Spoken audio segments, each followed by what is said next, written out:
I লিগের বড় ম্যাচে সবুজ মেরুনের পাল্টা দিচ্ছে লাল হলুদ। প্রথম আই লিগের টিকিটের রং সবুজ মেরুন করেছিল মোহনবাগান, তা নিয়ে ঝড় উঠেছিল, কিন্তু কর্ণপাত করেননি সবুজ মেরুন কর্তারা। তারা টিকিটের রং সবুজ মেরুনই রেখেছিল। আজ সময় এসেছে লাল হলুদের বদলা নেওয়ার, তাই টিকিটের রং শুধু লাল হলুদই করেননি, আসিয়ান কাপের সাফল্যও তুলে ধরেছে টিকিটে। কেন এমন করলেন আপনারা? মোহনবাগানকে পাল্টা দেওয়ার জন্য? সচিব কল্যাণ মজুমদারের ব্যাখ্যা কি শুনুন।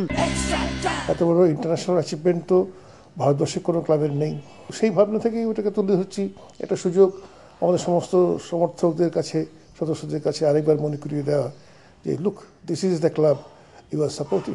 শুনলেন তো কল্যাণ মজুমদার কি বললেন? এমন সাফল্যের অংশীদার নাকি সকলের হওয়া উচিত। সত্যি কি তাই? টিপ্পনি মোহন সচিবেরও। কারোর প্লেয়ারের ছবি, কারোর অফিসিয়ালের ছবি, কারোর ছবি কি ছবি টাঙাবে তাদের ব্যাপার।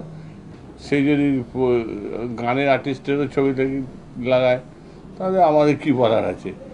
আইএফএ যদি অর্গানাইজ করে অথচ টিকিটে এটা রংটা নিজেদের মতো হয়, সেটা ঠিক সেটা ঠিক হচ্ছে বলে আমার মনে হয় না।